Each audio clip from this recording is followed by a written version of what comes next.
Welcome to the machine. Frederick Taylor. In his film of 1936, Modern Times, Charlie Chaplin shows business life as a kind of bad dream. The film is set in a huge factory, where people are simply parts of a machine. The workers are not allowed to talk, and they are not expected to think. Their jobs are boring, and their lives are ruled by the clock. Every action is measured by managers in white coats. Above them all, there is the figure of the boss. He's the man who owns everything, controls everything, and sees everything. He even gives orders to workers while they're in the company's washrooms. According to Chaplin, this was the terrible world that had been created by the ideas of Frederick Taylor. Today, Taylor is remembered as the father of scientific management. He has almost certainly had a bigger effect on business than any other thinker. His methods were copied by businessmen like Henry Ford in the USA, and political leaders like Lenin in Russia. Even now, many companies are still managed according to his ideas. But there has always been one big problem with Frederick Taylor and his ideas. He never really understood people. In his business life, he was never a very successful manager because he was always arguing with his workers. In his private life, he often behaved in a very strange way. In fact, in his later years, he met one of his old bosses, Charles Harrah, at the entrance to a hotel. "How are you?" asked Taylor. "Oh, very well," said Harrah. "I'm making millions and millions of dollars. In fact, I'm planning to build a hospital for mad people." "Oh, really?" said Taylor. "Yes, really," said Harrah. "And I'm saving a whole floor of it for you." Frederick Taylor never intended to go into management. His family was one of the richest in Philadelphia, and his parents had great hopes for him. The Taylors lived in a large house with servants. They took expensive holidays in Europe, and by the age of 16, young Fred had learnt both French and German. It seemed he was certain to live the life of a rich gentleman. At school, Fred was an excellent student and a fine sportsman who loved tennis. When the USA's top university, Harvard, accepted him as a law student, it seemed that his future was decided. But Frederick Taylor had one big problem. He always tried too hard at everything. To pass Harvard's entrance examination, he had studied night and day, and had read too many books. Soon after Harvard accepted him, he found that he had a serious problem with his eyes. He was very worried, and said to his parents, "If I have problems with my eyes now, what will they be like after several more years of hard study?" His parents tried to make him feel better. "They'll get better, Fred," they told him. "You just need some rest." But rest was something that Taylor never wanted. He didn't wait for his eyes to improve. Instead, he changed the direction of his life completely. His parents were shocked when he told them about his plans. "How can you do this?" they asked him. "After the education that you've had." But Taylor knew what he wanted. "I've decided to take a job as an ordinary worker in one of our local factories." Taylor had always hated working with his hands, but for the next 4 years he learned to cut metal and to operate machines. His colleagues were rough men from the poor parts of Pittsburgh. They were surprised to find this young gentleman in their factory, and wondered why he was there. Taylor was clearly very different from them. He was a religious young man, and he didn't like the way they drank alcohol or smoked tobacco. But his colleagues were friendly to Taylor, and he was soon surprising other members of his family with the bad language that he had learnt at his workplace. But Taylor was not a great success at the factory, and when his training was finished, his boss told him that there was no future for him there. At the age of 22, Taylor found that he was unemployed. What could he do? He didn't want to ask for help from his rich friends, and he didn't want to use his family money to make a new start. Instead, once again, he chose the most difficult direction. He took a job as an ordinary worker at another Pittsburgh factory, the Midvale Steel Works. Midvale was a group of 5 or 6 old buildings in the dirtiest part of the city. Thick black smoke poured from its chimneys into the sky. The workers were rougher than at his last job, and the bosses were tougher. But Taylor knew that he could succeed. His experience over the past few years had made him interested in machines. When Midvale's owner, William Sellers, asked some of the workers for their opinion of his plans for a new machine, Taylor saw a great opportunity. He took Sellers's plans home and studied them carefully. He immediately noticed a few problems, and over the next few days he worked late into the night to find some solutions to them. At the start of the next week, he knocked on William Sellers's door. "What you want?" shouted Sellers, when he saw the young worker. "I want to talk to you about your plans for the new machine," said Taylor. "I've found 1 or 2 problems, I'm afraid, sir." "Oh, have you?" said Sellers. "Yes, sir," said Taylor. "I hope you don't mind, but I've drawn some of my own ideas. I think they'll solve the problem." "Give them to me," ordered Sellers. Nervously, Taylor gave him his papers. They were the product of several nights of long, hard work. "Taylor," said Sellers, "I believe that I asked you for your opinion of the new machine. Is that right?" "Yes, sir," said Taylor. "And when I ask for your opinion," continued Sellers, "I expect your opinion. I do not expect your ideas." Sellers turned away for a moment and threw Taylor's papers onto the fire in the corner of the room. "Do you understand?" asked Sellers. "Yes, sir," said Taylor, as his ideas disappeared in smoke up the office chimney. The bosses at Midvale were certainly tough with Taylor, but they could also see that he was too intelligent to stay in the same job for long. After a few months, they asked him to become the manager of a small group of workers. Taylor was excited. He thought that the workers at Midvale were lazy, and he was sure that he could make them work harder. The workers were immediately worried by him. "You don't expect us to work harder or produce more, do you?" they asked. "Of course I do," he replied. "But don't worry. I've got a few ideas to help you. We're going to start to work scientifically." For the next 3 years at Midvale, Taylor and his workers were at war. Taylor believed he could find the best possible way of doing every job in the factory.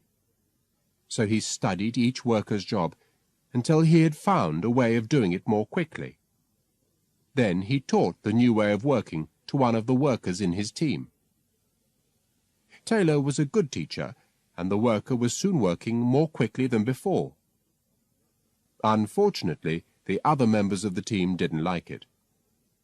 They felt that it made the rest of them look bad. Before long, Taylor found that every member of his team was working at the same slow speed as before. This made him very angry. "You're here to work!" he shouted at the men.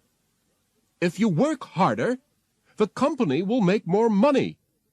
If the company makes more money, you'll make more money.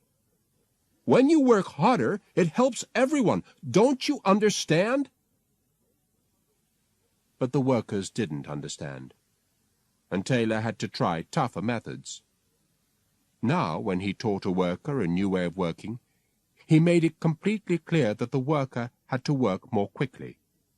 If he didn't work more quickly, Taylor sacked him. But of course, each time a worker was sacked, it made the situation even worse. And it wasn't long before the workers took more serious action. They started breaking the factory's machines. Taylor's bosses were frightened, and they asked him to solve the problem immediately. His solution was simple. Each time a machine was damaged, the workers had to pay for it. The damage to the machines soon stopped, but Taylor's methods didn't. On one occasion, he noticed a very small mark on one of the workers' machines. "You'll pay for this," he said to the worker who operated it. "But I didn't do it," said the worker. "That mark has always been there." "Don't give me excuses," said Taylor. "You'll pay for it." The workers in Taylor's team started to produce more, but his attitude was causing serious problems, and his friends started worrying. "I don't think it's safe for you to walk home at night alone," said one of his colleagues. "People are saying that some of the workers are planning to shoot you." Frederick Taylor laughed. "Let them try," he said. Although the Midvale workers weren't happy with his methods, Taylor was becoming more and more interested in scientific solutions to problems. His eyes were now better, and so he decided to return to his studies. But this time he didn't want to study law at Harvard. Instead, he wanted to become an engineer. He started a course at the Stevens Institute of Technology, a local university. The course was hard, and it meant that Taylor had to study for 3 or 4 hours in the evening after a long working day at Midvale. As Taylor learned more about his subject, he thought of ways of using engineering ideas in other areas of life. One of these was tennis. Because Taylor's family was so religious, he wasn't allowed to work on Sundays, but they didn't mind if he played tennis. So every Sunday, Taylor and his friend Clarence Clark practiced tennis for hours and hours and hours. In 1881, they decided to enter the U.S. National Tennis Competition, the event that is now called the U.S. Open. Taylor knew that he and his friend were good players, but he wanted to prepare for the competition in a modern, scientific way. Taylor realized that a good tennis player needed to be fit. But how could he get fit when he spent so much time working and studying? Taylor's solution was simply to reduce his amount of sleep. So, after finishing his studies just after midnight every day, Taylor put on his running shoes and ran for several kilometers through the dark, empty streets of Philadelphia. At first, the local police often stopped him and asked him questions, but soon they just shook their heads and said, "It's that strange young Mr. Taylor again." Taylor also thought hard about the tennis equipment that he was using. He was sure that he could find a way of improving it. During their Sunday practice games, Taylor and Clark tested several new ideas. When they arrived at the national tennis competition, people were immediately interested in them. One of the other players pointed at the unusual thing in Taylor's hand. "You're not going to play tennis with that, are you?" he asked. "Of course," replied Taylor. "Why not?" "But it looks like a spoon," said the young man. Everybody laughed. "Just wait and see," said Taylor calmly. By the end of the competition, the laughing had stopped. Although their equipment was strange, Taylor and Clark didn't lose a game and became winners of the U.S. National Tennis Competition of 1881. Back at the Midvale Steelworks, the bosses were starting to notice young Frederick Taylor. They admired his energy and his tough attitude to the workers. They also liked his ideas for new tools and machines. Certainly, nobody threw his plans on the fire anymore. Soon after he finished his course in engineering in 1883, Taylor was made Midvale's chief engineering officer. In just 6 years, he had gone from the job of an ordinary worker to become one of the company's top managers. People outside Midvale were also beginning to hear about Frederick Taylor. In 1890, he was asked to become general manager of the Manufacturing Investment Company, a business that owned a number of paper factories. Taylor was very pleased. It was a better job, and it paid more money. More importantly, it also gave him more opportunities to test his ideas about engineering and management. But the Manufacturing Investment Company was not really ready for Taylor's ideas, and he was soon having problems with both the bosses and the workers. The owners of the company were worried about the large amounts of money that he started to spend on new machines and new equipment. "The business can't afford this," they told him. "We need to make the money before we can spend it." But, as always, Taylor had a scientific reason for the spending. "Each worker," he explained, "is worth $3,000. So, if a machine can replace a worker, and it costs less than $3,000, it makes perfect economic sense to buy it." But the owners of the company didn't agree. The workers at the company's factories were also soon angry with Taylor. To make the company's factories safer, Taylor told some of the workers that they had to work behind bars. "You must understand," explained Taylor, "that this is in your interests. I want you to be safe at work." But the workers didn't see things like that. "We can't work behind bars," they complained. "What does he think we are, animals? It's like working in a zoo." Taylor felt that everyone was criticizing him, and he became more and more unhappy in his job. To make things worse, the company was not making a lot of money. Everyone agreed that Taylor had lots of ideas, but did they work?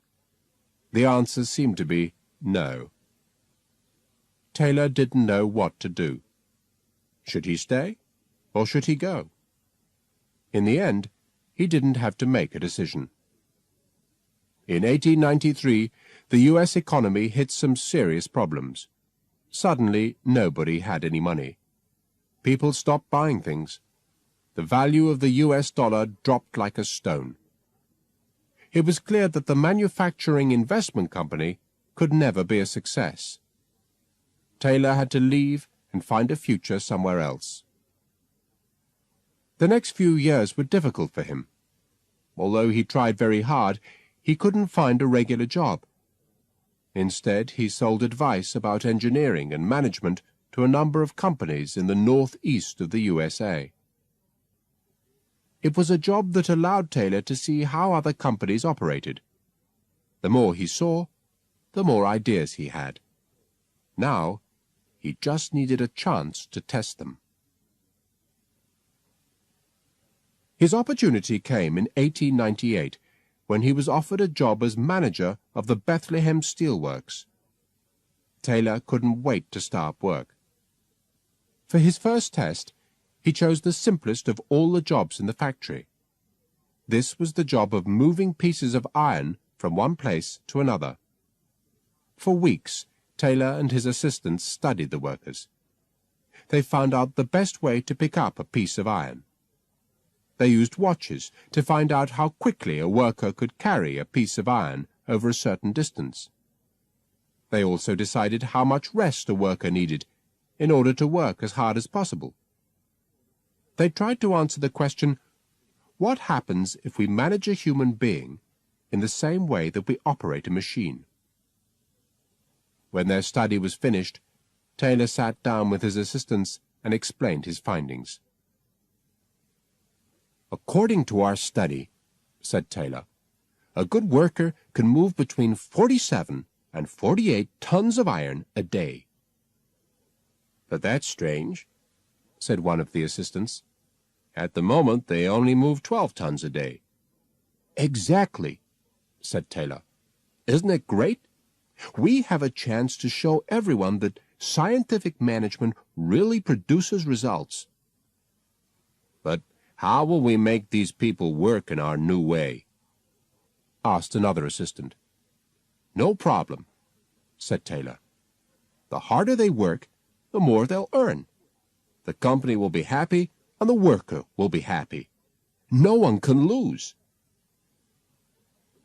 Next, they needed a worker to test the results of the study. Taylor's assistants now knew all the workers very well, and they immediately suggested a young man called Schmidt.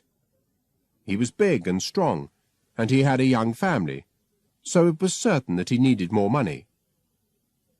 At the factory one day, Taylor called Schmidt to him. "Schmidt," said Taylor, "are you an expensive man or a cheap man?" Schmidt looked at him and thought hard. "What do you mean?" he asked. "Oh, really, Mr. Schmidt," said Taylor, "it's not a very difficult question. Let me say it another way. Would you prefer to earn $1.15 an hour or $1.85?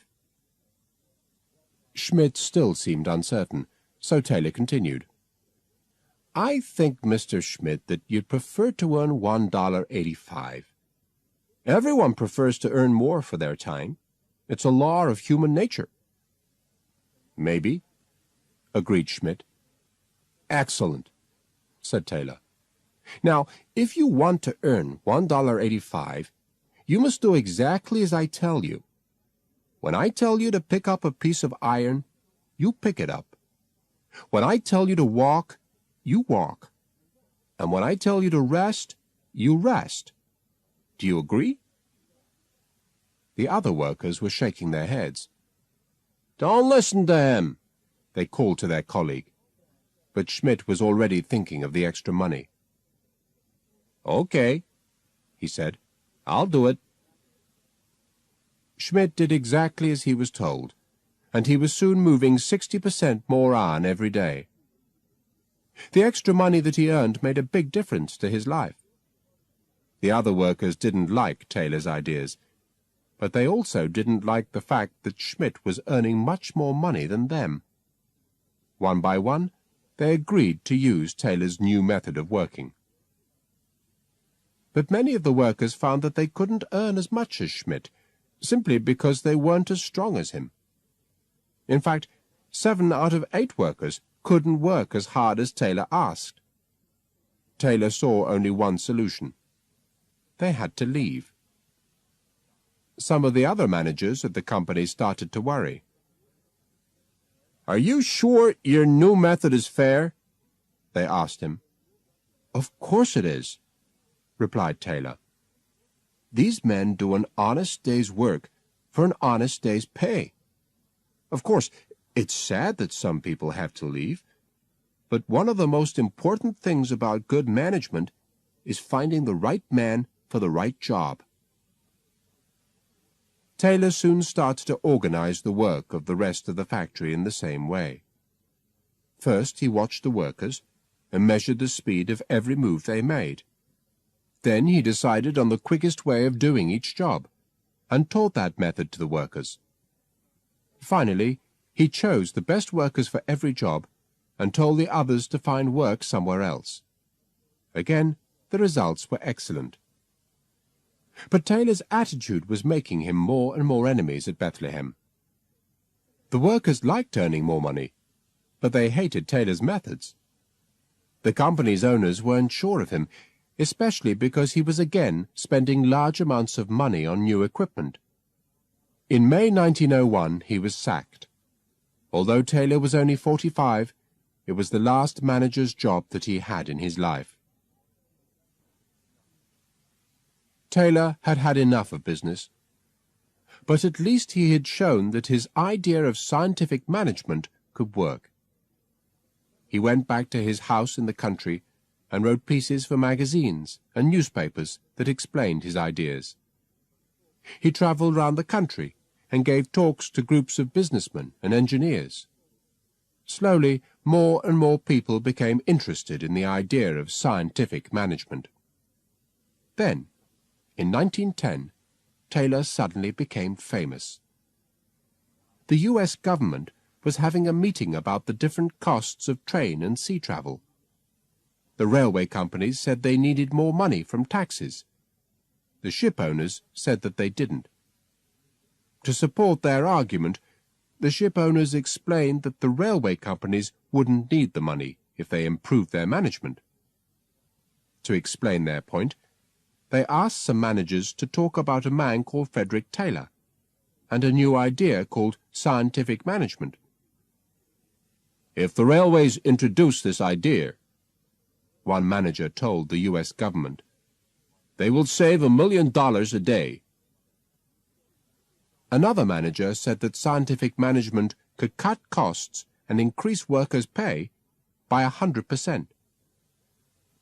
The next day, Taylor's name and a description of his ideas were in all the newspapers. Everybody in the US business world was talking about scientific management. In fact, the time was just right for Taylor's ideas. In the early 1900s, in Detroit, another engineer called Henry Ford had started a new business that made cars.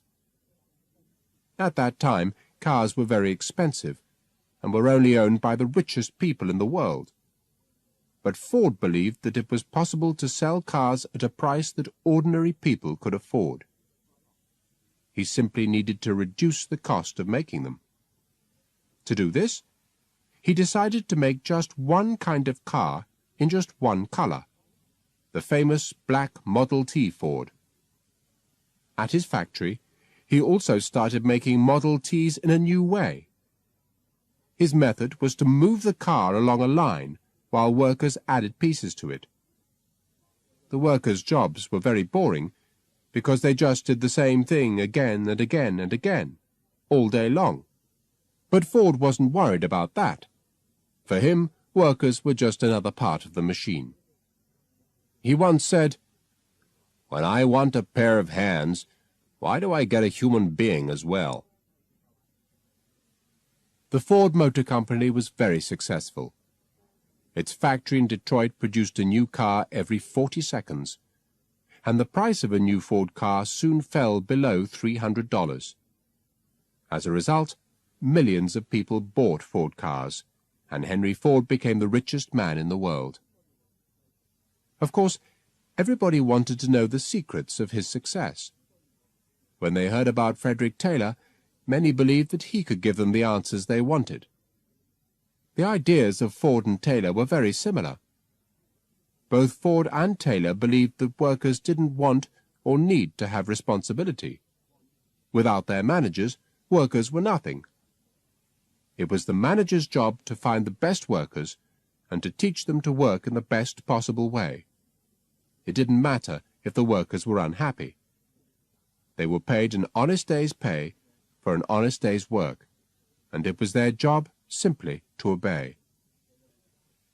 These were the ideas that Taylor wrote about in his book of 1911, The Principles of Scientific Management. It was a huge success.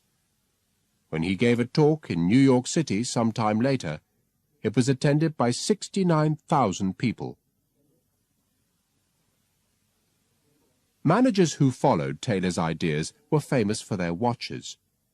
They all wanted people to work as quickly as possible, so they needed their watches to measure the workers' speed. Taylor, too, loved watches, and carried an expensive Swiss one with him wherever he went. In 1917, when he was taken into hospital because of an illness, the doctors and nurses soon noticed that Taylor always wound his watch at exactly the same time every day. Then, early one morning, a nurse heard a sound from Taylor's room at 4 o'clock in the morning. How strange, she thought.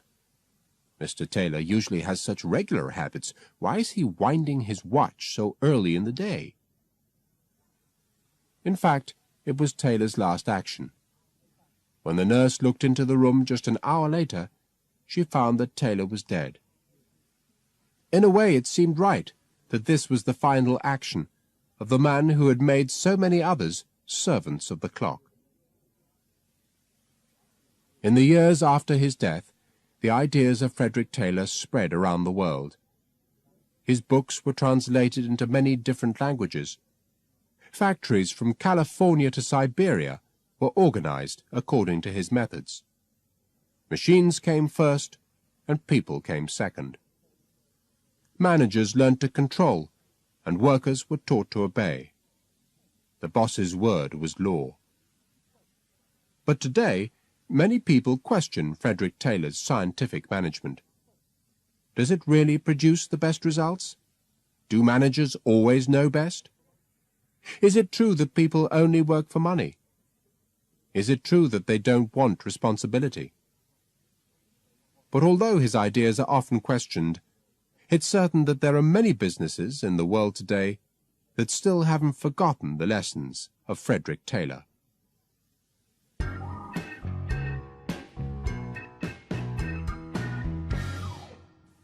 Chapter 2. The Company Man. Alfred P. Sloan. If it's good for America, it's good for General Motors. And if it's good for General Motors, it's good for America. Charles E. Wilson. Is a company as important as a country? Are the interests of a business the same as the interests of a nation? Most people would answer no to both questions. But when you're talking about General Motors, you can't be so sure. Certainly, when the General Motors manager, Charles E. Wilson, said those words at a meeting with the U.S. government in the early 1950s, nobody was surprised. At the time, General Motors was the biggest company in the world. It employed more than 750,000 people. It made some of the most famous products in the world, cars with names like Chevrolet, Cadillac, and Buick. It was also the richest company in the world, and it sometimes made profits of over $2 billion. But perhaps most important of all, General Motors' boss, Alfred P. Sloan, was the most admired businessman of the last century.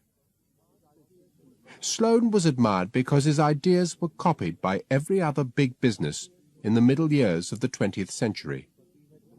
He was admired because he had created a company that was bigger and more powerful than many small, rich countries. But his colleagues knew the real reason for Sloan's success. He was a man who always put business first. Sloan had no children and no interests outside work. He rarely saw his wife because he often slept in a small bed at the General Motors offices. In fact, he took his job so seriously that he didn't even allow himself to have any friends. "Some people like to be alone," he once said. "I don't, but I have a duty not to have friends in the workplace."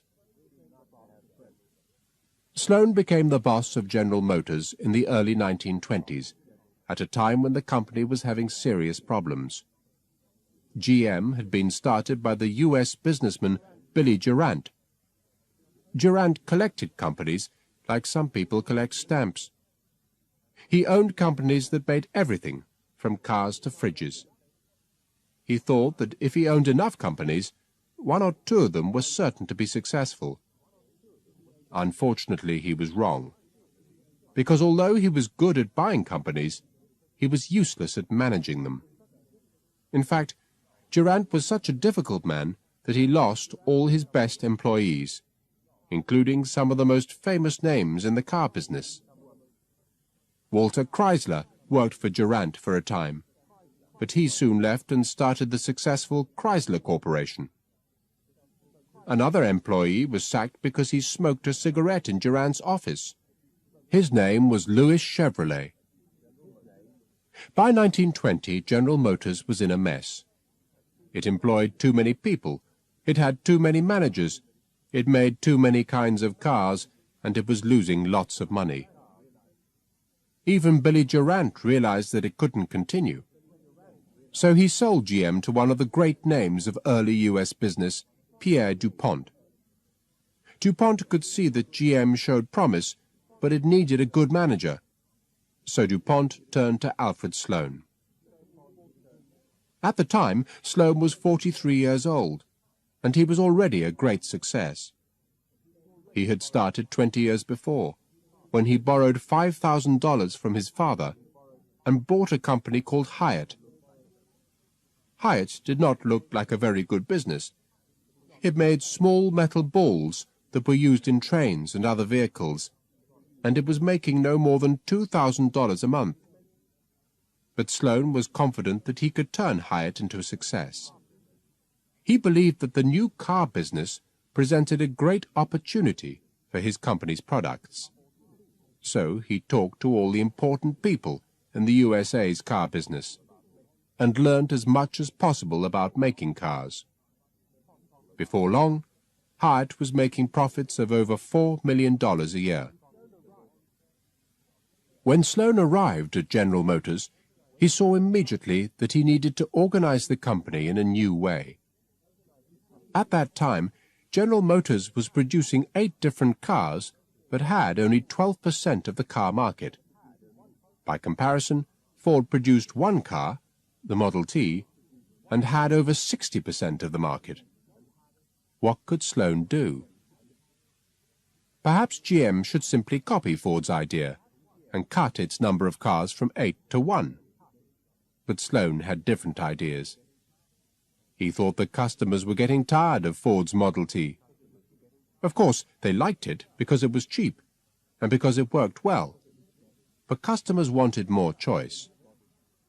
Ford advertised its Model T by saying, "You can have any color you want, but it has to be black."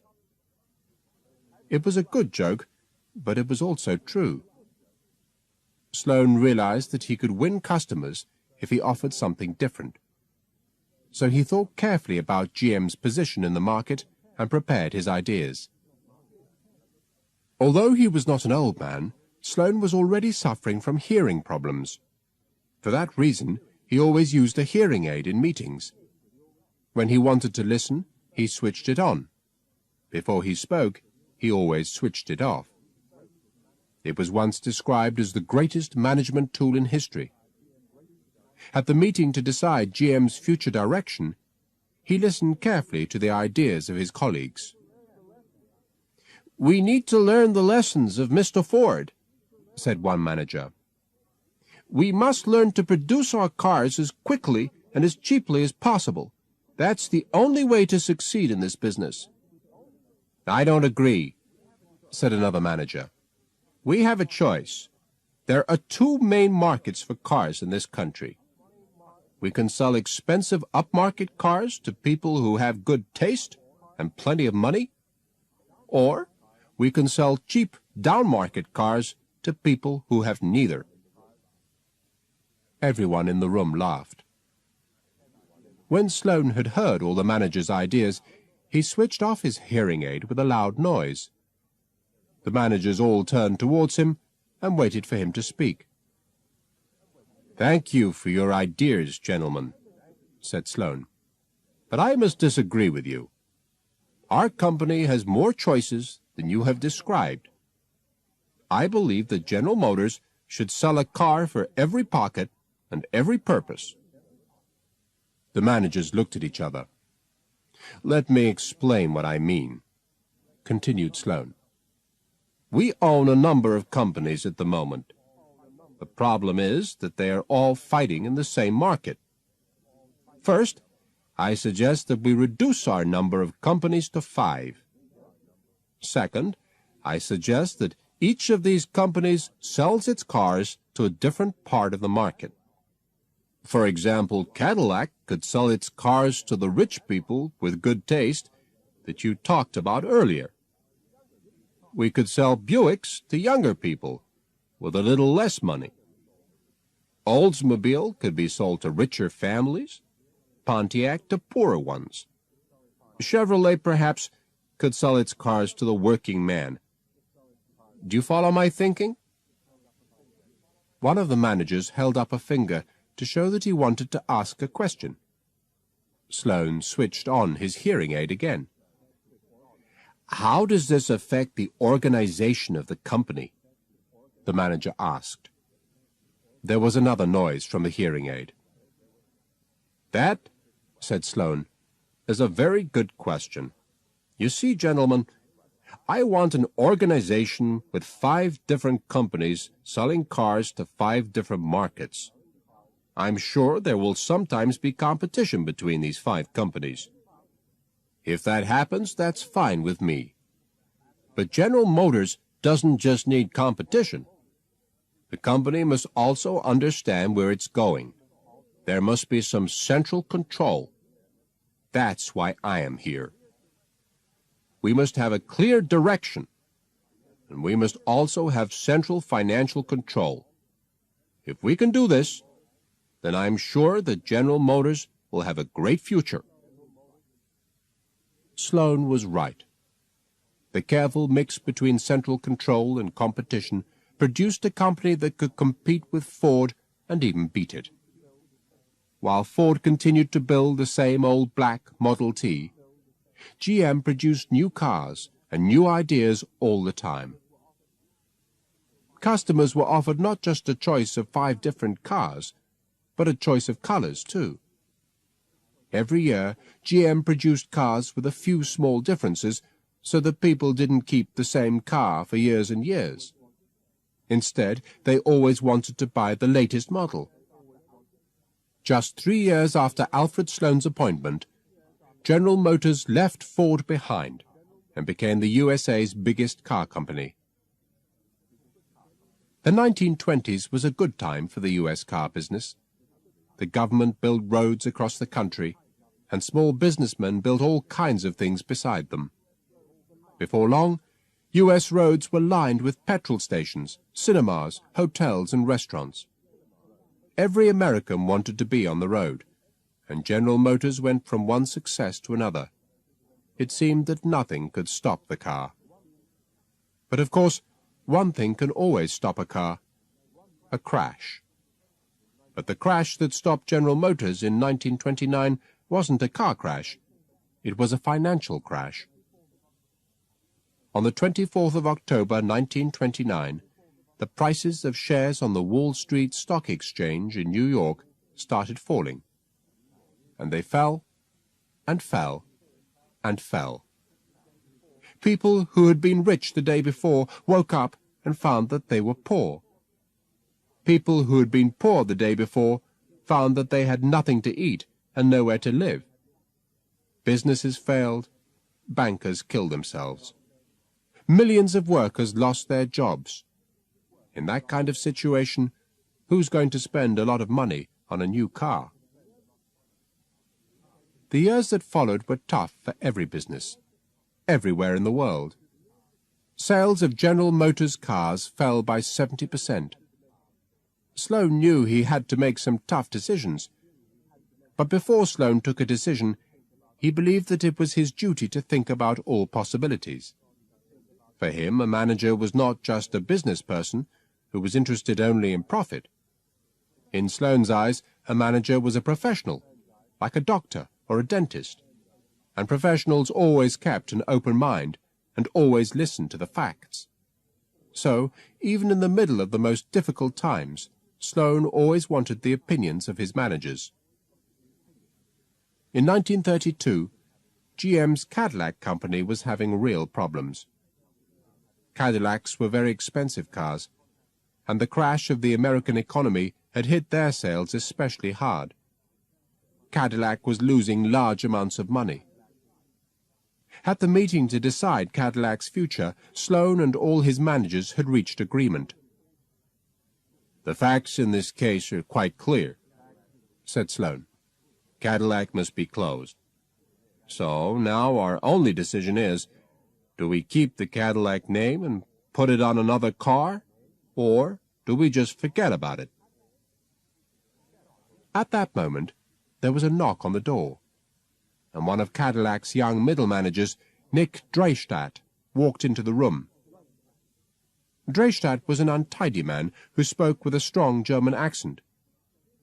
Nervously, he looked around at Sloane and the other top GM managers. "I'm sorry to interrupt," said Dreystadt, "but I know that you are thinking of closing Cadillac. Before you take any decision, I'd like you to listen to my plan. With this plan, I'm sure that Cadillac will be back in profit within 18 months. Several of the top managers were very angry with Dreystadt. How did this middle manager dare to interrupt their meeting with his ideas? But Alfred Sloane stayed calm and polite. "Please continue, Mr. Dreystadt," he said. "Well," said Dreystadt, "I have noticed that Cadillacs are the most popular car with rich black people." "What do you mean?" said one of the top managers. "That's impossible. We don't sell Cadillacs to black people. It's against our rules." "I know," said Dreystadt, "but rich black people are paying white people to buy Cadillacs for them." "I don't understand," said the manager. "Why are they doing this?" "Well," continued Dreystadt, "as we all know, it's difficult for black people to do many things in the USA. Rich black people are not allowed to buy expensive houses in the areas where rich white people live.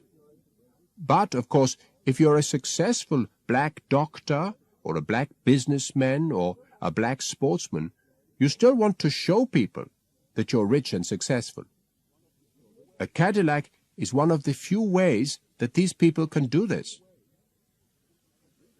"Very interesting, Mr. Dreystadt," said Alfred Sloane. "So what exactly are you suggesting?" "I want us to change our ideas about Cadillac. We shouldn't stop black people from buying them. Instead, they should be our main market."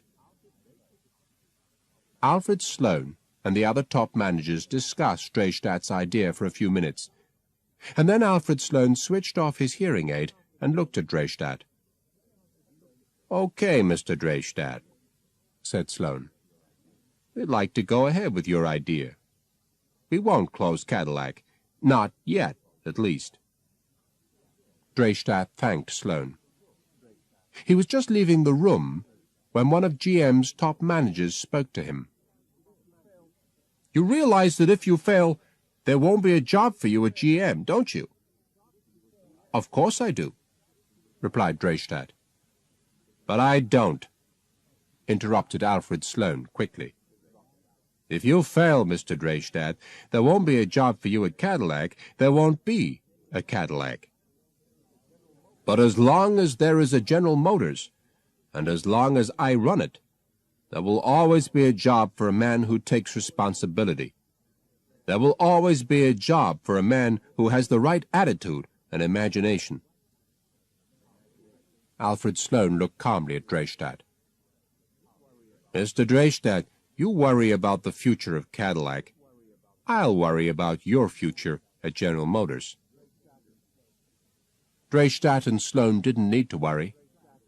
Thanks to Dreystadt's plan, Cadillac stopped losing money within a year, and it was soon making a healthy profit. It was often difficult for Sloane to mix central control and competition. GM expected its managers to be company men. At that time, it didn't have women managers. Managers were all expected to wear dark suits and light shirts. Their offices on the 14th floor of the main General Motors building were all decorated in the same way. They were expected to have similar values and similar attitudes. This sometimes made it difficult for GM's managers to have a discussion. Before Sloane took a decision, he always wanted to hear opinions from all parts of his huge company. But on one occasion, a manager presented such an excellent plan at a meeting that everyone immediately agreed with it. This didn't please Sloane at all. He switched off his hearing aid and looked round the room. "So, gentlemen," he said, "we're all in complete agreement, are we?" The managers at the meeting all smiled. "In that case," Sloane continued, "I suggest that we delay our decision on this plan. Let's meet again when we've had a chance to think about it. Before we take any big decision, I expect at least some disagreement."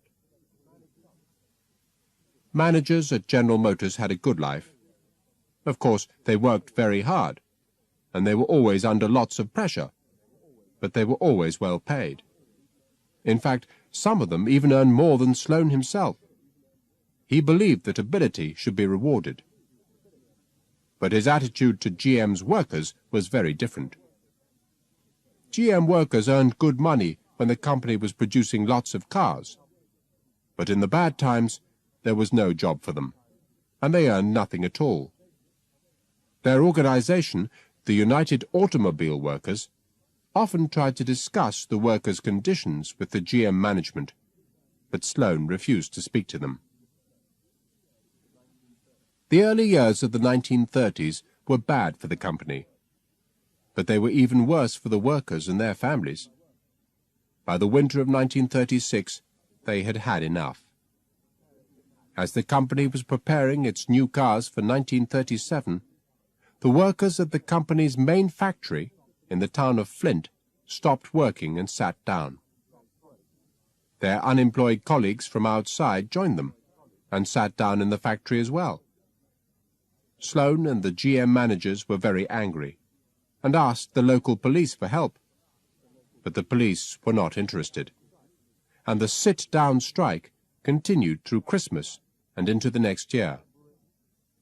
By February, the company's car production had fallen to almost zero, while GM's competitors, Ford and Chrysler, were producing more and more cars to make the most of the opportunity. In the end, Sloane and his managers had to accept the situation, and they agreed to start talks with the United Automobile Workers about conditions in their factories. It was one of the few times that Sloane lost a fight. The lives of GM's workers improved slightly after that, but things didn't really change at General Motors until December 1941. That was when Japanese planes bombed U.S. warships at Pearl Harbor in Hawaii, and the USA entered the Second World War. For the next few years, GM had to forget about its normal business. Many of its workers and managers became soldiers, while its factories produced equipment for the U.S. war machine. When the war finished in 1946, Sloane had to prepare for a completely new age of U.S. business. Every boss in the USA was thinking hard about his own business and his plans for it. But Sloane had other worries too. He was already looking a long way into the future. And when he looked into the future, he wasn't worried about GM. He was worried about its great competitor, Ford. Henry Ford's ideas had worked very well in the early days of his company, but he had refused to move with the times. His Model T car had been such a success that he didn't want to change it in any way. In fact, when one of his engineers showed him an improved model, Henry Ford kicked it and said it fell to pieces. So, in the years before the war, while GM was changing its cars every year, Ford was falling further and further behind. Henry Ford's ideas about management had also created problems. While Sloane was building an organization which accepted competition, Henry Ford was trying to increase his central control. Ford had spies everywhere in the company who told him about any new ideas or plans. The result was that his managers were afraid of taking any decisions. Nothing really changed when Henry Ford's son, Edsel, replaced him as boss of the company. And when Edsel died in 1944, the Ford Motor Company was in serious trouble. Its next boss was Henry Ford's grandson, Henry Ford II. He was just 26 years old and had no experience of the car business. He hadn't even finished his university education. For General Motors, it seemed like a great opportunity. It was a chance for them to finish their biggest competitor. But Alfred Sloan didn't see it that way. "A successful business needs strong competition," he said. He was also worried about the U.S. government. What would it do if GM became too big and too powerful? Sloan decided, secretly, to help Henry Ford II whenever he could. He even arranged for him to employ some of GM's best managers. Ford was soon a strong company again, and, as Alfred Sloan had thought, GM grew stronger because of the competition. The years after the war were great times for the U.S. car business. In the 1920s, Sloan had said that GM should make changes to its cars every year. He wanted people to buy a new car not because it didn't work anymore, but because it had gone out of fashion. The result was that GM added more and more new details to its cars, and they started to look stranger and stranger. In the 1940s and 1950s, the person responsible for the look of GM's cars was a man called Harley Earl. He had started his working life in Los Angeles, where he created cars for Hollywood films. When he moved to General Motors, he brought his show business attitude with him. While most managers at General Motors wore a white shirt and a blue suit, Earl always arrived at the office in a white suit and a blue shirt. His ideas for GM's cars were just as crazy. Earl wasn't worried about safety or speed. He only cared about style. GM's cars got longer and lower. They also got heavier as he added more and more things, like special lights and shiny metal handles. He even copied parts of planes and spaceships and put them onto GM's new cars. By the end of the 1950s, a GM Cadillac had 2 large tails on the back and swept through the streets of U.S. cities like a machine from another world. Of course, many people criticized them. The leader of the Soviet Union, Nikita Khrushchev, couldn't understand them at all. "What do these things do?" he asked when he saw a GM car for the first time. U.S. religious leaders hated them. "Who are the madmen who build these cars?" asked one of them. A Ford manager described a GM car of the time as a piece of soap with wheels on. But the American people loved them. They were the cars of the American dream. Films were made about them. Pop stars like Eddie Cochran sang songs about them.